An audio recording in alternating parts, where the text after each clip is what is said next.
नमः श्रीवर्धमानाय निर्धूतकलिलात्मने सालोकानां त्रिलोकानां यद्विद्यादर्पणायते।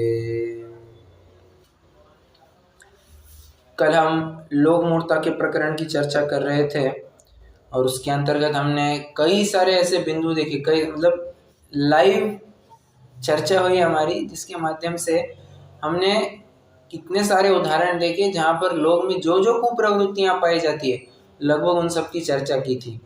पंडित जी साहब ने तो अपनी ओर से और भी दे दिए हैं। अगर आपके पास रत्नाकर श्रावकाचार्य की टीका होगी ना, पंडित सदाशिवदास जी वाली, तो वो ले लीजिए, अपन उसमें से कुछ अंश पढ़ना चाहेंगे।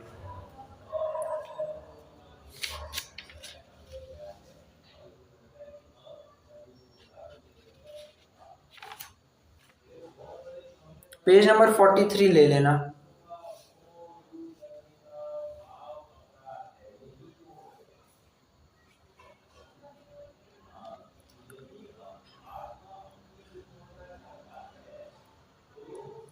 उसका पहला ही पैराग्राफ, पहला इन द सेंस दूसरा, बालू का पिंड बनाने में, पर्वत से गिरने में, अग्नि में जलने में, शीत में गलने में, पंचाग्नि तप तपने में धर्म मानना लोक मूर्ता है। सूर्य चंद्र ग्रहण आदि में सूतक मानना, स्नान करना, चांडाल आदि को दान देना, संक्रांति मनाकर दान देना, संक्रांति मानकर दान देना, कुआं पूजना, ध्यान अब बहुत बड़ी बात चल रही है, कुआं पूजना, पीपल पूजना, पीपल मतलब वट वृक्ष, उसको धागा वगैरह चढ़ाते हैं, वट पौर्णिमा कहते हैं उसे, गाय को पूजना, रुपया सिक्का मोहर को पूजना, लक्ष्मी को पूजना, ये कहाँ देखा जाता है? गाय को पूजना वो वसुबारस होता है ना, दिवाली के जो अन्य 5 दिन मनाते हैं उसमें से एक वसुबारस, क्या कहते हैं, गोबारस भी कहते हैं क्या उसे?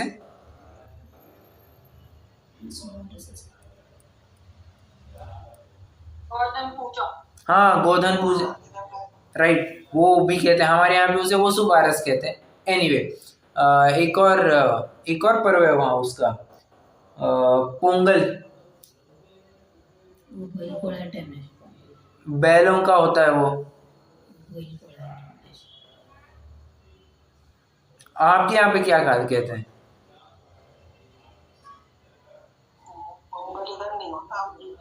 नहीं, क्या वो बैलों को पूजा जाता है, बैल पोला उसे कहा जाता है, हमारे यहाँ पे बैल पोड़ा कहते हैं मराठी में, साउथ में उसको पोंगल कहते हैं।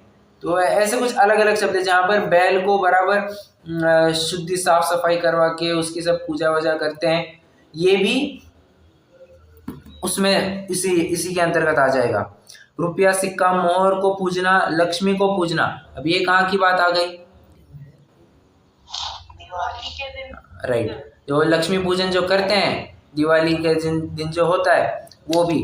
अरे देखो मतलब कितनी मूर्ता है यहाँ पर, अपने से हीन ज्ञान वालों। अच्छा मुझे बताइए, आप में से कितने जन अपने बच्चों के पैर छूते हैं?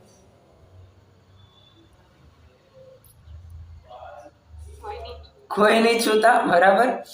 अरे माँ कितनी भी अंगूठी छाप क्यों ना हो, बेटा जाकर के उसकी विनय करता है। बाप कितना भी काला अक्षर भैंस बराबर क्यों ना हो, बाप कभी भी बेटे के पैर नहीं छूता है, बेटा बाप के पैर छूता है। लोक में तो ये रीति नीति है कि छोटे बड़ों का आदर किया करते हैं, बराबर। अब यहाँ पर तुम अपने से जो हीन है उनकी पूजा करने लग गए, जैसे गाय को पूजने लग गए। अरे तिर्यंच अवस्था कितनी हीन बताई गई है, मनुष्य अवस्था कितनी ऊंची बताई गई है, तुम ऊंचे पद पर होकर के हीन पद वालों की पूजा करते हो। मतलब ये तो ऐसी बात हो गई कि राजा किसी भंगी चमार के पैर छू रहा है, उनको नमस्कार कर रहा है, मतलब साष्टांग दंडवत आदि दे रहा है। ये तो कितनी लोक निंदे बात हो जाती है। अपने से हीन या अपने से नीचे पद वालों को नमस्कार करना, उनकी पूजा करना, ये लोक निंदे बताया गया था, लोक निंदे बताया है। हाँ क्या हमारी माता जी कह रही है कि नवरात्रि में कन्या 8 दिन वो कुछ कन्या की भी पूजा की जाती है। तो वो आजकल तो कन्या हो नहीं मिलती, तो हमारे इधर की तरफ तो बहुत से मैरी की लड़कियों को ही कह देते हैं कि मतलब बेटी हो अपनी लड़की को। हाँ हाँ हाँ, हाँ। कहने का निष्कर्ष इतना ही है, अपने से हीन वालों को कभी पूजा नहीं जाता है। और देखो इस व्यक्ति की कितनी मति हर गई है, अचेतन वस्तु को पूजने लग गया है। अचेतन मतलब भी क्या, ये कोरी डायरी को पूजने लग गया है। उस पे बस वो लक्ष्मी का फोटो क्या चिपका दिया और उसको पूजने लग गया। हाँ, अब अचेतन के अगर कि कोई भगवान की प्रतिमा भी बोल सकता है, भले आदमी भगवान की प्रतिमा में भगवान की स्थापना की गई है। ये किताब में किसकी स्थापना की है, ना इस पे कुछ लिखा गया है, बस वो डायरी लिखा भी कुछ होगा तो हिसाब किताब लिखा है। अब हिसाब किताब का तुम क्या पूजा करते हो? नहीं, ये भी लोक मूर्ता में आएगा। सिक्का मोहर को पूजना, लक्ष्मी को पूजना, मृत पितरों को पूजना, इसकी भी बात आई थी कल। जो पितर पक्ष करवाते हैं अपने व्यंतर आदि जो उनको शांत करवाने के लिए, वो सब लोक मूर्ता है। छींक पूजना, मृतों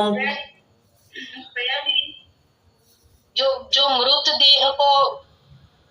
देह को लास्ट में वो ये देते हैं ना, तभी भी पैर छूते हैं, तो वो भी गलत होगा। करेक्ट, बहुत बढ़िया, वो भी लोक मूर्ता में आएगा। मृत व्यक्ति को कैसे नमस्कार किया जाता है? अरे बाबा, कभी नमस्कार नहीं किया जाता, वो भी लोक मूर्ता है। अपने यहाँ पर सख्त मना। तो फिर लास्ट रिचुअल्स में क्या करना चाहिए? जैसे कि लास्ट में जो बड़े रहते हैं, कि कोई भी होता है, तो लास्ट रिचुअल्स में क्या करते हैं ऐसे? देखिए हमारे यहाँ पे तो हाँ, बोलिए ना। बताइए। नहीं आप बोलिए। बताइए आप। नहीं, पहले आप बोलिए फिर मैं बोलता हूँ। हमारे यहाँ पे तो पाँव छूने की सिस्टम है, तो वो मुझे तो गलत लगती है, लेकिन वो टाइम पे क्या करना चाहिए ऐसे? कई बार देखिए, हाथ भी जोड़ लेते हैं, पाँव लगते हैं, तो क्या करना चाहिए लास्ट रिचुअल्स में? ऐसे मैं पूछ रही थी। हमारे इधर तो नारियल भी देते हैं उनको पैर छू के। अच्छा, गोला भी चढ़ा, मतलब गोला तो इसलिए होता होगा ना, जैसे वैसे ही महाराज औरत तो गोले में ही होती है ना, थोड़ा सुगंधित सी उस समय रहे तो ठीक रहेगा। सारे वहीं तो चले जाते हैं गोले में। अब जो कुछ भी हो, पर पहली बात तो मैं एक बता दूं, मुझे इन लास्ट रिचुअल्स के बारे में एज सच पूरा कुछ ज्ञान है नहीं। फिर भी मैं जो तर्क युक्ति के माध्यम से सही लगता है, मैं उसकी बात कहता हूं आपको। देखिए, पहली बात तो यह है कि first and the foremost thing, जो मृतदेह है, उस मृतदेह को 48 मिनट के अंदर अंदर ही शमशान भूमि में पहुंचाया जाना चाहिए। उसको मतलब जला करके राख कर देना चाहिए। ये तो अब मुझे बताइए, 48 मिनट में कितने जनों को बुला पाएंगे आप? कितने जनों को बुला पाएंगे? जल्दी तो तैयारी में नहीं हो पाएगी, कुछ ही नहीं पाएंगे ना, 15, 20, 25 बहुत अड़ोस पड़ोस में आ गए, अड़ोस पड़ोस वाले आ गए, कुछ भी 48 मिनट में कुछ ना ले जाना भी तो होगा नहीं कुछ भी। हाँ वही तो। हो जाएगा, तो ये जब हो नहीं पाता, वही तो कह रहा हूँ, अगर लोगों को इकट्ठा करना है तो कितना टाइम, कम से कम आधा एक दिन की बात होती है। आधा एक दिन रुकना पड़ता है, तब जाकर के अगले दिन कुछ हो पाता है। ये नहीं चलेगा। 48 मिनट में अगर दाह संस्कार करने की बात है तो किसी को बुलाने की बात नहीं है, और जब किसी को बुलाने की बात नहीं है तो नमस्कार आदि किसका करना? फिर नमस्कार आदि करने की बात ही नहीं आती है। भेजो श्मशान भूमि, हो गई, दाह संस्कार करवा दिया। Point number 1। पॉइंट नंबर 2, अगर आप कह रहे, अगर मान के चलिए इस रूल को ओवर रूल कर दिया जाता है, मतलब कोई फॉलो नहीं कर रहा है, मतलब पहले तो गलती कर ही रहे हैं, उसमें भी अगर आपको बताऊं कि आप कह रहे हैं कि पैर छूते हैं तो क्या किया जाना चाहिए, इसमें हमारी स्पष्ट भूमिका होनी चाहिए कि मैं पैर नहीं छूंगा या मैं पैर नहीं छूंगी, हाथ आदि नहीं जोड़ूंगी, बस। और ऐसा कह करके बहुत लग रहा हो तो, अरे देखिए भीड़ होती है, भीड़ में किसको समझ में आता है हमने नमस्कार किया नहीं किया? भीड़ में एक कोने में जाकर एक खड़ा हो जाइए, बस काम खत्म हो गया। मैंने लेकिन वो तो आप दूर के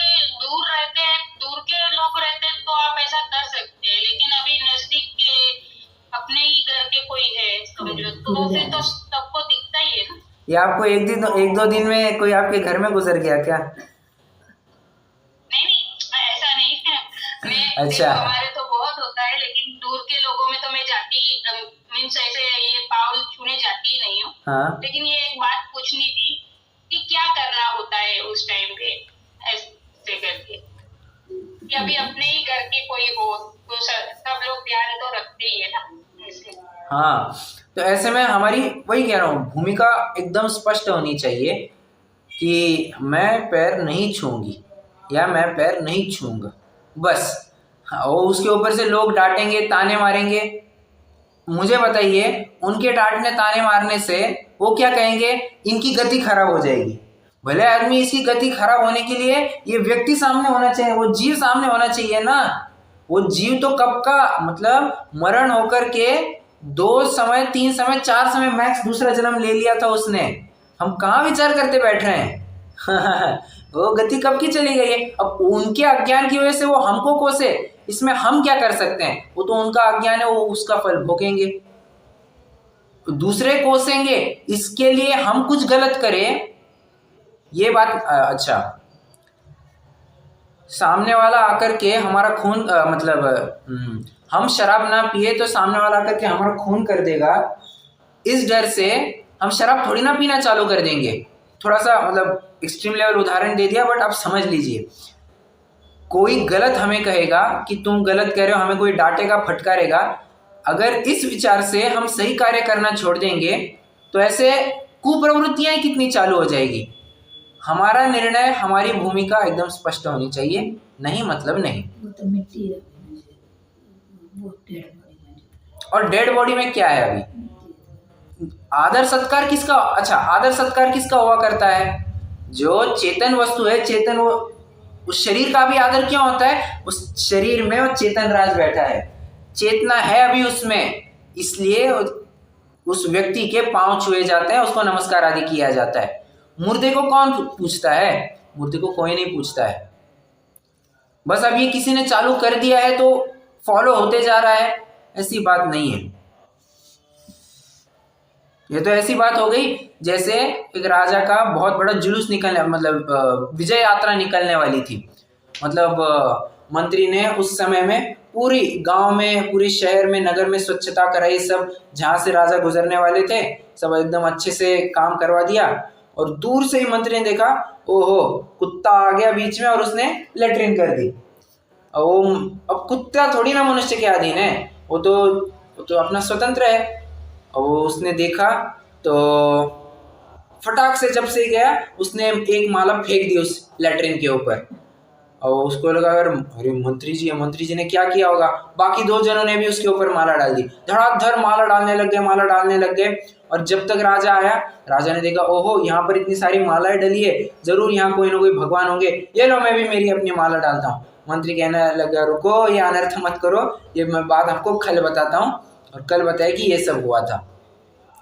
एक जन कुप्रवृत्ति चालू करते हैं तो सभी उसको फॉलो करने लगते हैं। तो जरूरी है कि हम अपने से चालू करें। वो एक फिल्मी डायलॉग है ना, हम जहाँ खड़े होते हैं लाइन वहां से चालू होती है। हमें भी वैसे ही करना है, हम जहाँ खड़े हो लाइन वहां से चालू कर देनी चाहिए। लोग अपन को फॉलो करेंगे ना, जो सही बात है हम उसका अनुकरण करेंगे, गलत बात का अनुकरण हम नहीं करेंगे। बस इतनी बात है अभी, और मैं क्या कहूँ।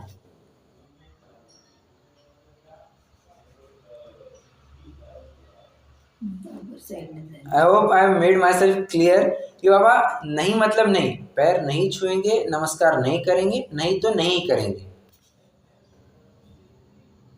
और वो जो सुखड़ की माला रहती है वो पहनाते हैं लोग अभी। कौन सी? वो भी गले में डालते हैं, सुखड़ की माला रहती है ना। ओ अच्छा, तो वो पहनाने की कि नहीं पहनाने की, ऐसे मैं पूछ रही थी। अरे मैं तो कह रहा हूँ पहनाइए मत पहनाइए, दाह संस्कार तो 48 मिनट में होना चाहिए। 48 मिनट में आप कहाँ चंदन वंदन वो माला वगैरह लेकर के आएंगे? देखिए, वो तो बात आपकी बरोबर है, लेकिन अभी तो 48 मिनट वाला तो कॉन्सेप्ट होगा ही नहीं, ऐसे पॉसिबल ही नहीं है। तो फिर क्या करना चाहिए? ऐसे मैं पूछ रही हूँ कि वो तो सब होने वाले ही है रिचुअल्स, कभी सुक्कड़ की माला पहना सकते हैं कि नहीं? वो कुछ नहीं, कुछ कराने की जरूरत नहीं है। ये मैं सारे ओपिनियन, अपने ओपिनियन, हाँ, ये किसी शास्त्र में लिखे है, ये मैंने कभी पढ़ा नहीं है। ये जो इधर देखा हो कि क्या करना चाहिए, ऐसे बात हुई हो तो मैं कुछ पूछती हूँ, अपने यहाँ पे कैसे होता है ऐसे? नहीं नहीं नहीं, मैं नहीं देखा। मैं दाह संस्कारों में कहीं ज्यादा गया ही नहीं हूँ, पहली तो बात। और जितने भी गया हूँ वो सब श्वेतांबरों के ही गया हूँ। तो हाँ, अब मैं और ही क्या बताऊँ। ऐसी बात है। भैया जी, जैसे किसी की डेथ हो जाती है ना, तो उसके बाद में हर साल लोग कभी कंबल बांटते हैं, कभी उनके नाम के कुछ और बांटते हैं, वो चीज भी गलत है ना उसको? अब देखिए, प्रयोजन क्या है उसमें, मूल तो अपन प्रयोजन विचार करें। अगर उस मुद्दे को लेकर के वो अपना वैराग्य बढ़ाता है तो वही सही, परंतु अगर वो सिर्फ कुल परंपरा कुछ फॉलो कर रहा है तब तो फिर वो गलत है। क्यों? कि उसको धर्म मान बैठा है, वो उसमें धर्म मान बैठा है, तब तो वो गलत है। उसमें वैराग्य कैसे बढ़ेगा, वो नहीं समझा है। वो क्या विचार करेगा, ओहो इस दिन पहले इनका देहावसान हो गया था, अब हमारी भी आयु कभी भी जा सकती है, या तो हमें अपना कार्य जल्द से जल्द कर लेना चाहिए। इस प्रकार से स्मृति दिन मनाना फिर वो ठीक है, परंतु कंबल आदि वो जो भी बांटे जाते हैं, वो अगर बस एक कुछ फॉलो करना है उसके लिए किया जा रहा है, तब तो वो बस एक प्रवृत्ति होगी, एक क्रियाकांड हो गया, उसका कुछ मतलब ही नहीं बनता है। वो तो इस प्रकार हो गया कि हम धर्म के नाम पर कुछ किए जा रहे हैं। वो तो मूर्ता में ही जाएगा, 100% मूर्ता में जाएगा।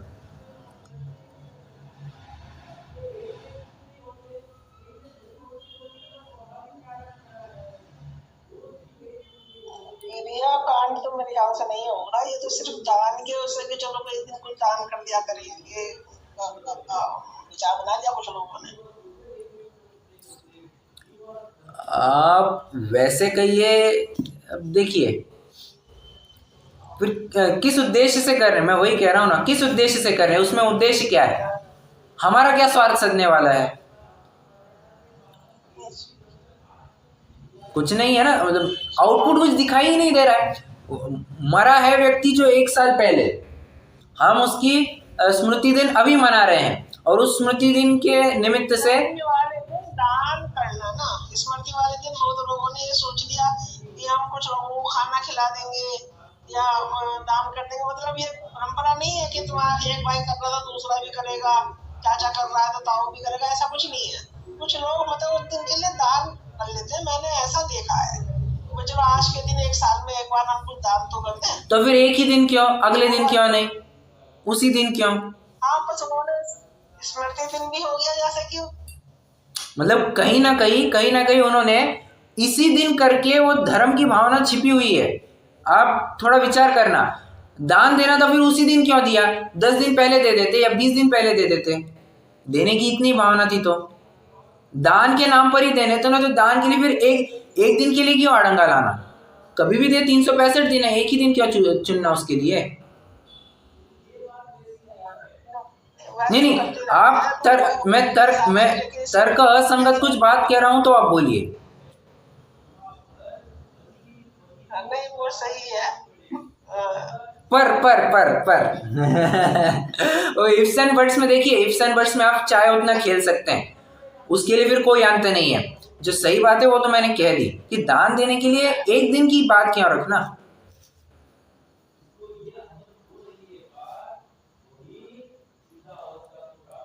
ठीक है, विचार कीजिए आप। अब अपन मूल विषय में आ जाते हैं। मृत पितरों को पूजना, छींक पूजना, मृतकों को तृप्त करने के लिए तर्पण करना, श्राद्ध करना। आगे बात श्राद्ध करना आया क्या? देवताओं के लिए। हाँ, तो श्राद्ध करना मतलब क्या हो गया? वो धर्म के नाम पर ही हो गया रे बाबा। उस श्राद्ध तो अलग चीज है, श्राद्ध तो अलग चीज है। अरे उन्होंने श्राद्ध शब्द दिया है, इसके पीछे की और जितनी भी बातें आप सब लगा लीजिए ना, उपलक्षण से आप चाहे वो लगा सकते हैं श्राद्ध मतलब क्या, खाना खिलाना। अब दान देना वो सब भी आ ही सकता है ना। वो तो खाना खिलाना को भी देंगे, कुत्तों को भी देंगे, पकवान बनाएंगे। हाँ वही तो थोड़ा अलग है।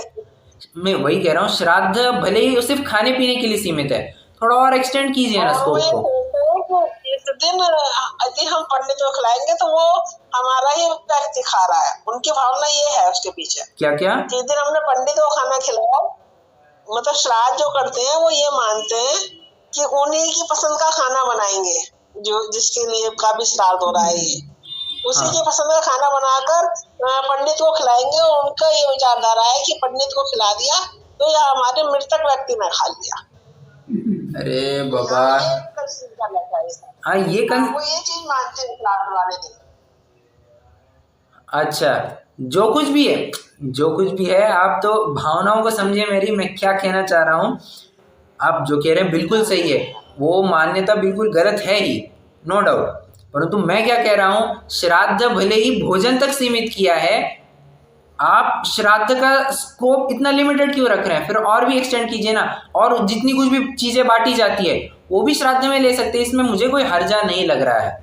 बात बाकी आप फिर विचार करना। ऐसे में श्राद्ध में फिर अगर वो शराबी होगा तो क्या शराब की बोतलें चढ़ाएंगे क्या? पंडित को शराब पिलाएंगे? खाने में जो चीज पसंद है। अब सिर्फ खाने तक आ गए। हम तो मानते ही नहीं है खाने की चीजों को। हाँ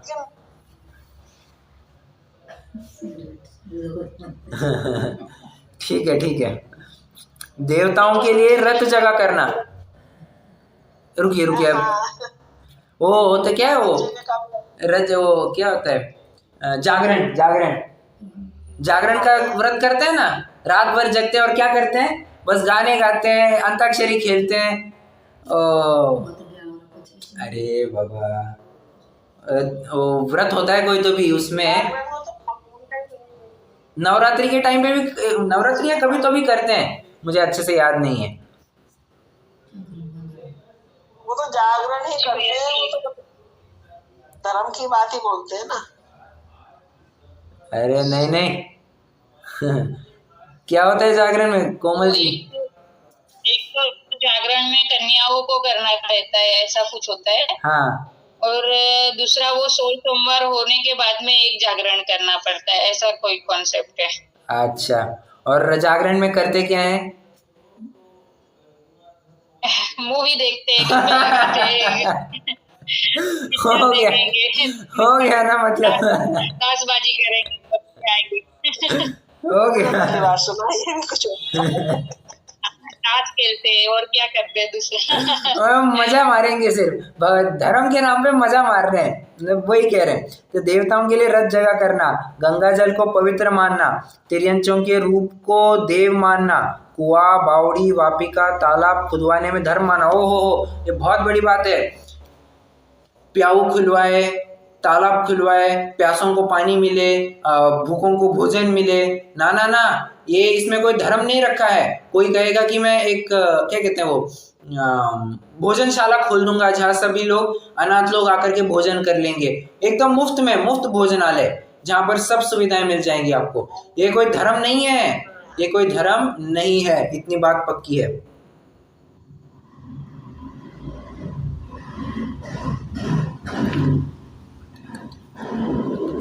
एक मिनट।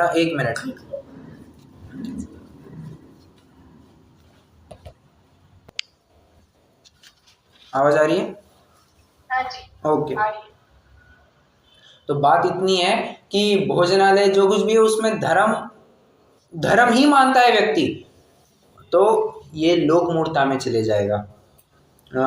धर्म मानना, बगीचे लगाने में धर्म मानना, मृत्युंजय आदि के जप कराने से अपनी मृत्यु का टल जाना मानना, ग्रहों का दान देने से अपने दुख दूर होना मानना, यह सब लोक मूर्ता है।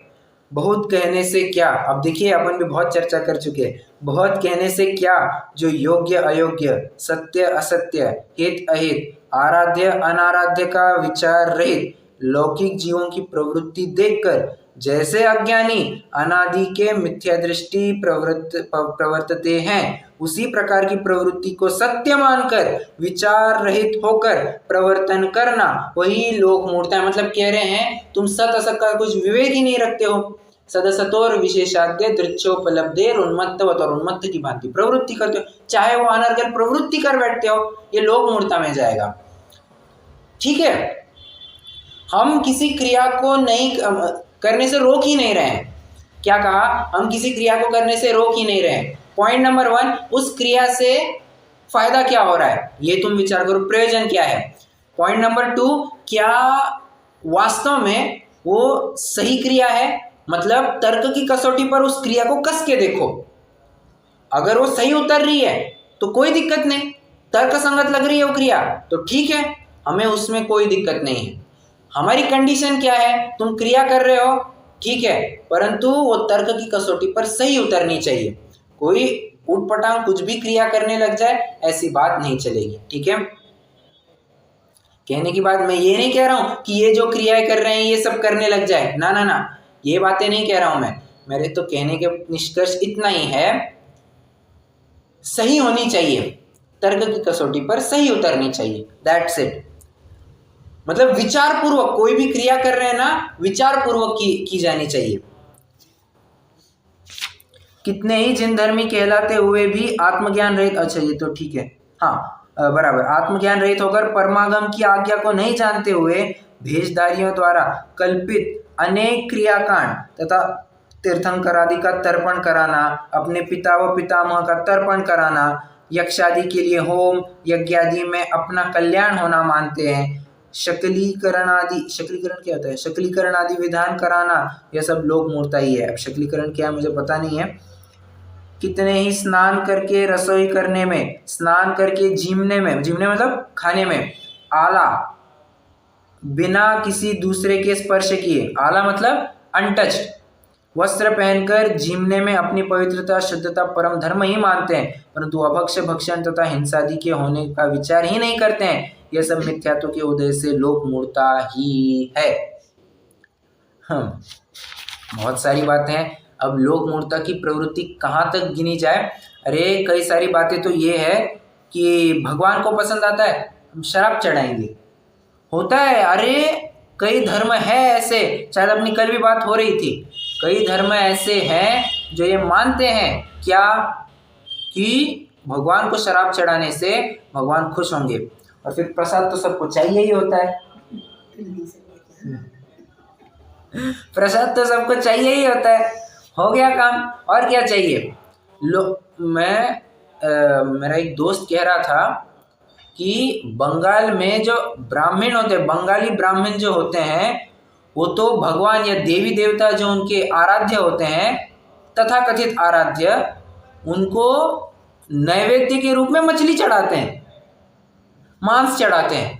अरे अरे अरे, ऐसा देव हिंसक कैसे हो सकता है? जो दूसरों की खैर न चाहे, दूसरों के प्राणों पर तुल जाए, वो भगवान भगवान कैसे आएगी? वो देव मूर्ता में भी बात आएगी, तो लोक मूर्ता में भी ये पॉइंट ले सकते हैं, कोई दिक्कत नहीं है। एक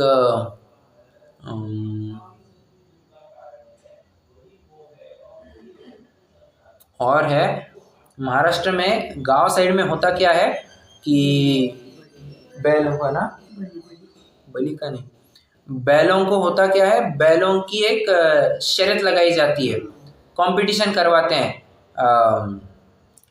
बुलक रेसिंग आप कुछ भी कह सकते हैं। तो उसमें होता क्या है, सबसे पहले बैल को शराब पिलाई जाती है, और फिर उसके बाद में पागलों की भांति, उन्मत्त की भांति बेफाम बेबस दौड़ते जाते हैं, दौड़ते जाते हैं, दौड़ते जाते हैं, कुछ होश नहीं है, कुछ नहीं है। और कुछ एक उसमें कुछ पर्वों को लेकर के ये सब किया जाता है, जहाँ तक मेरे ज्ञान में है, कुछ पर्व विशेष को लेकर के ये सब किया जाता है। हो गया, ये भी लोक मूर्ता है। मतलब कहाँ तक कहे, लोक की कुप्रवृत्तियाँ की गिनती कहाँ तक करें, तो गिनती करने जाए तो लफ्ज़ और लम्हे दोनों कम पड़ जाएंगे। हाँ, क्यों ऐसा क्यों? अरे भिन्नर भिन्नर मतिर्मुंडे, विभिन्न रुचियाँ ही लोका, जितने लोग हैं उतनी अलग अलग खोपड़ियाँ हैं, उतनी अलग कुप्रवृत्तियाँ पाई जाएंगी। और एक ही व्यक्ति हजारों को प्रवृत्तियां करता पाया जाएगा, तो 1000 लोगों की कहना ही क्या। तो इसमें ज्यादा एक्सटेंड करने से क्या, इति अलम। बेसलाइन इज द बेंचमार्क कहने के बजाय बेसलाइन इज क्रिया में सत्यता होनी चाहिए, निराधार वो कुछ भी क्रिया नहीं होनी चाहिए, बस इतनी सी बात है। योग्य होनी चाहिए, हितरूप होनी चाहिए, इतनी बातें हैं। ओके, लोकमूर्ता की चर्चा बोलिए ना। यहाँ पे लिखा है ना तीर्थंकर आदि का तर्पण कराना, ये क्या मतलब हुआ? तर्पण का मीनिंग एक्चुअली मुझे भी नहीं पता, वो चेक करना पड़ेगा। तर्पण मतलब क्या है, चलिए तुरंत चेक कर लेते हैं।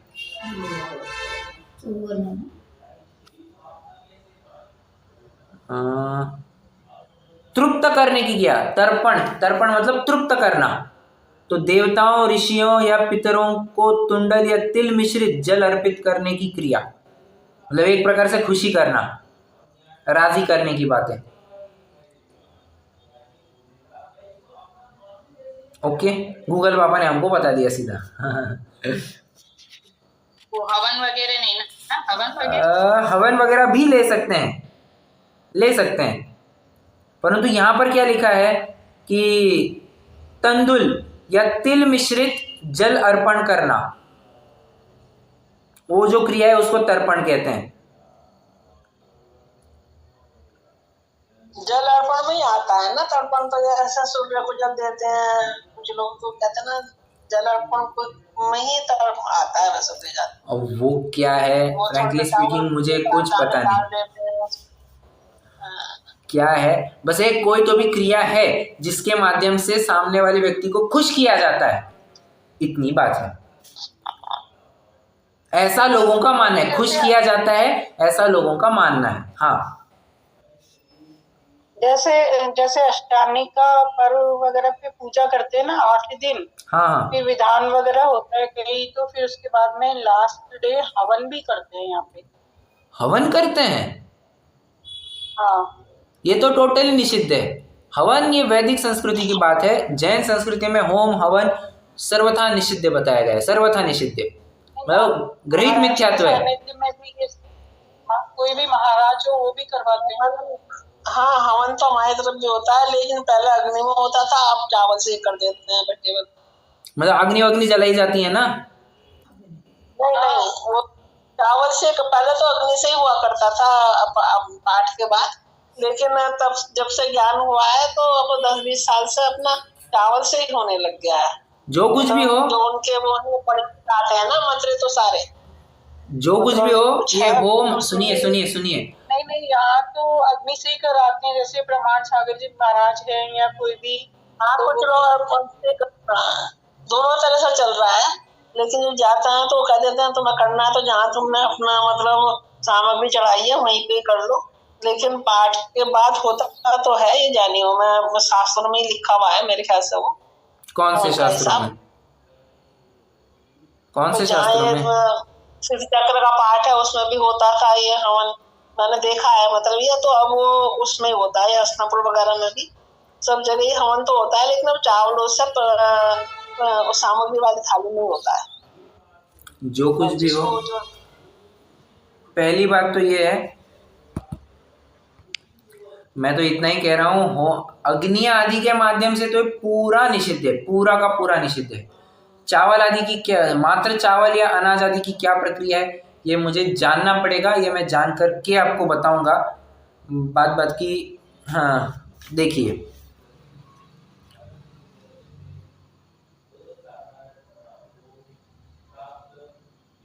Fair enough. आइए अभी देवमूर्ता की तरफ बढ़ते हैं। अब देवमूर्ता कहने वाला श्लोक कहते हैं 23 नंबर का श्लोक, पढ़िए सब जन।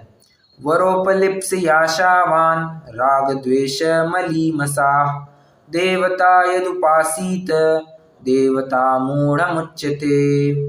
ऐसा नहीं पढ़ना, देवता मूढ़मुच्यते, ऐसा नहीं, देवता मूढ़मुच्यते, ऐसा, ये सही तरीका है।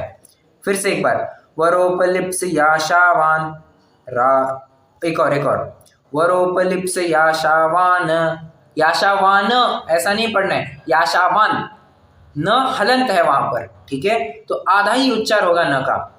वरोपलिप्स याशावान राग द्वेष मलीमसा देवता यदुपासीत देवता मूढ़मुच्यते। क्या कह रहे हैं? आशावान, जो अपने को अच्छा लगता है उसे वर कहते हैं। वर वर मतलब श्रेष्ठ कहिए या फिर जो हमें अच्छा लगता है, वही अर्थ निकल गया, जो हमें अच्छा लगता है उसे वर कहते हैं। वर की इच्छा करके, वर की इच्छा करके, वर मतलब दूल्हा ना, वर मतलब दूल्हा ना ना ना, वर वधु वाला वर नहीं लेना यहाँ पे। वर की इच्छा करके आशावान होकर के जो राग द्वेष से मलिन देवताओं का सेवन करता है, पूजन करता है, उसे देवता मूढ़ कहते हैं और उसका कार्य देव मूढ़ता कहलाती है।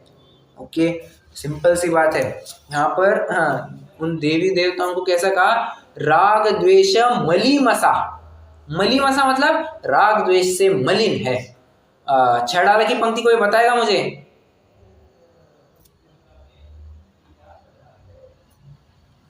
दूसरी ढाल की। राग द्वेष मल करी मलिन। करेक्ट करेक्ट, बोलिए बोलिए। पूरी याद नहीं। अरे ठीक है, कोई बात नहीं, आपने शुरुआत बताई, बहुत अच्छा। जे राग द्वेष मल करी मलीन वनिता गदादि जत चिन्ह चीन, आगे ते हैं कुदेव तिन की जुसेव शठ कर तन तिन भव भ्रमण छे। वे भव संतति का अभाव करने में कभी भी सक्षम नहीं है, कभी भी समर्थ नहीं है। उनकी भव चक्र का कभी अभाव ही नहीं हो पाएगा। इतनी बात, या इतनी कठोर बात लिख दी है 6 डाला में। यहाँ पर भी उन देवी देवताओं को राग द्वेष के मल से मलिन बताया है। अब राग द्वेष के मल से मलिन कैसे, क्यों? क्योंकि उनमें वीतरागता, सर्वज्ञता और हितोपदेशीपन 3 गुण नहीं पाए जाते हैं। सिंपल, जहाँ वीतरागता ही नहीं पाई जाती है तो राग द्वेष से युक्त ये कहना बनता ही है। अपन भगवान का सच्चा स्वरूप देख कर के आए जहाँ 3 ही वे गुण पाए जाने चाहिए, वीतरागता, सर्वज्ञपना और हितोपदेशीपना। अन्य कोई गुण हो ना हो, ये 3 गुण अपने आप में स्वयं पूर्ण है। इनमें से एक भी कम हुआ, खत्म, तो भगवान पना ही गया उसका। तो यहाँ पर किन देवों की बात चल रही है? जो वीतरागी नहीं है, ऐसे रागी द्वेषी देवताओं की बात चल रही है। ध्यान रखना, ये अभी अपन किसी भगवान विशेष का नाम नहीं लेंगे। जो रागी द्वेषी है आप समझ लेना, अब उसका ज्यादा बखान अपन नहीं करेंगे, ठीक है। अब एक बात ध्यान रखना, यहां पर अर्थ क्या किया है? राग द्वेष से मलिन देवताओं का से, मतलब देवताओं को राग द्वेष से मलिन ऐसी उपाधि दी है।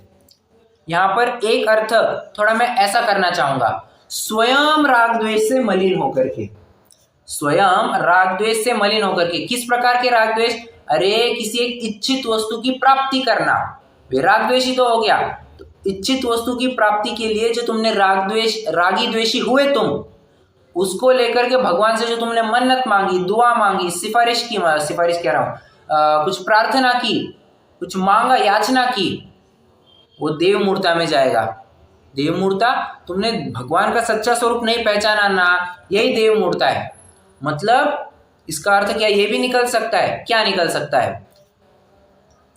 जो अपने सच्चे भगवान हैं, सच्चे भगवान के पास भी कोई इच्छा लेकर के जाना, ये भी देव मूर्ता हुई।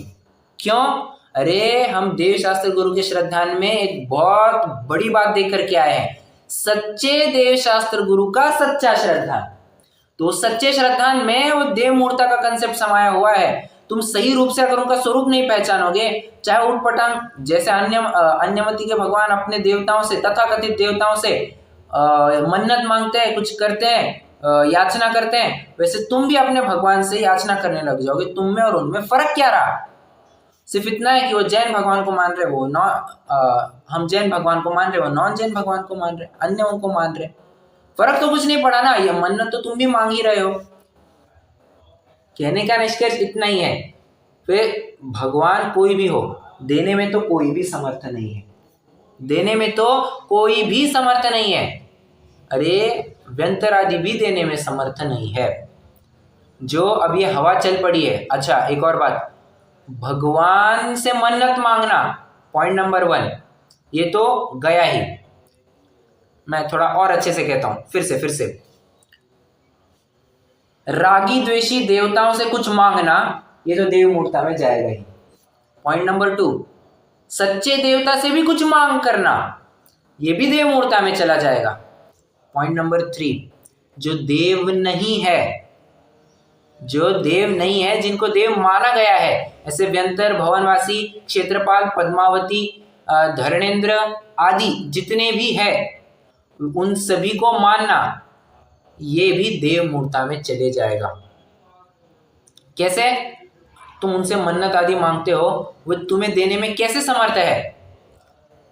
अरे लोक में कितनी सारी कहावतें प्रचलित है, as you sow so shall you reap, करनी का फल सबको मिलता है, जैसे करोगे वैसे भरोगे। सिंपल सी बात है।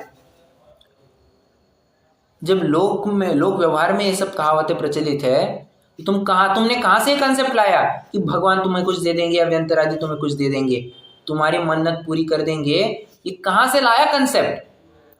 तो देता कौन है? ये सब देता कोई नहीं है। होता ऐसा है कि कर्म का उदय होता है और ये संयोग अपने आप आ जाते हैं। ऐसा सहज निमित्त नैमित्तिक संबंध है।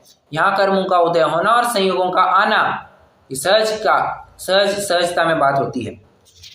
देता वेता कोई नहीं है।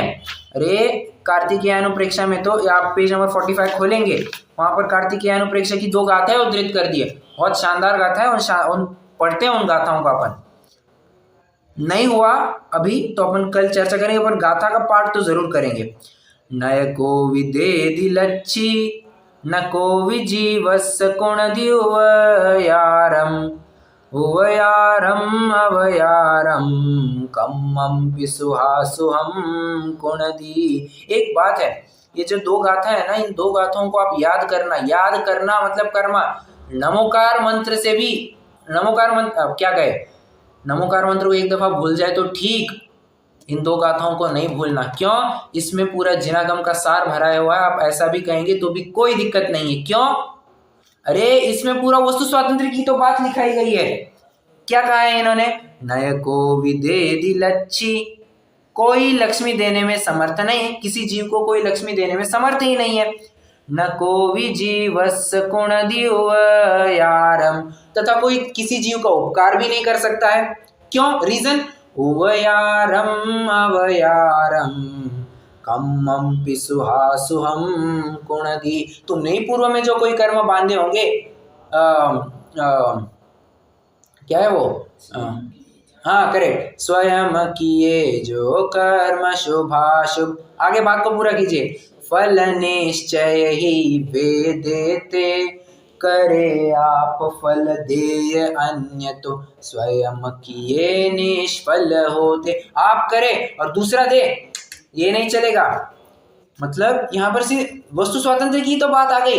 कोई किसी का करने में समर्थ नहीं है। तू ही तेरा करता धरता, मैं ही मेरा मतलब यही कर्मों की बात चल रही है। अब लगाना यहाँ पे दूसरे ने की बात चलाई जा रही है, ठीक है।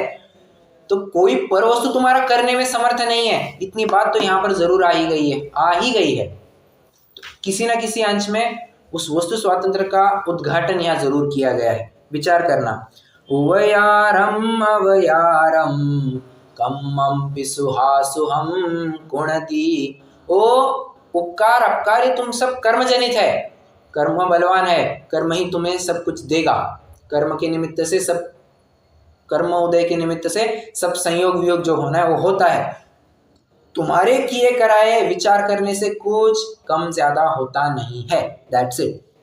और अल्टीमेटली लोग में कहते हैं ना, नसीब में जितना है उतना ही, भाग्य से अधिक और समय से पहले कोई किसी को कुछ नहीं दे सकता है। तुम्हें कुछ नहीं मिल सकता है, तथा भाग्य से कम और समय के बाद भी तुम्हें कुछ नहीं मिल सकता है। तुम्हें कितना मिलेगा, कब मिलेगा? समय पर मिलेगा और भाग्य प्रमाण ही मिलेगा। इतनी बात है। तो जब इतनी बात पक्की हो गई है, अरे भवितव्यता के ऊपर बड़ा भरोसा होना चाहिए। जो होना है सो ही होकर के रहेगा।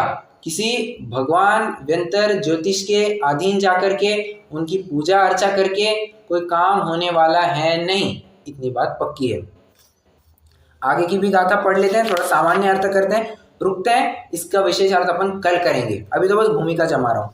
भक्ति ये पूज्यमाणो विंतर देवो विदेदि जदि लच्छी तो किम धम्मं कीरति एवं चिंते सदिट्ठी। कह रहे हैं चलो एक दफा मान लिया कि व्यंतर आदि देते हैं, अगर व्यंतर आदि ही देते होते तो ये जितने भी धर्म में प्रवृत्ति कर रहे हैं ये तो सब मूर्ख ठहरे।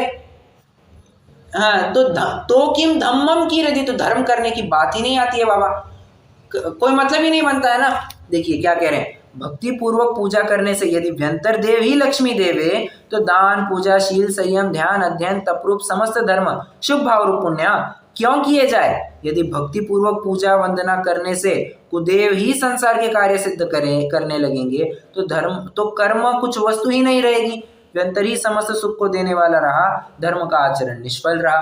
कितनी लॉजिकल बात कह रहे हैं, मतलब इस तर्क को कोई काट ही नहीं सकता है, अकाट्य सत्य है ये। विचार करना इसके ऊपर।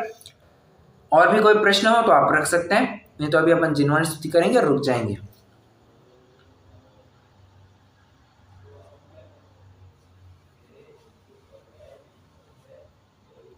कल्पना जी समझ में आ रहा है सब? क्या है आपका आवाज कभी आता ही नहीं है सच।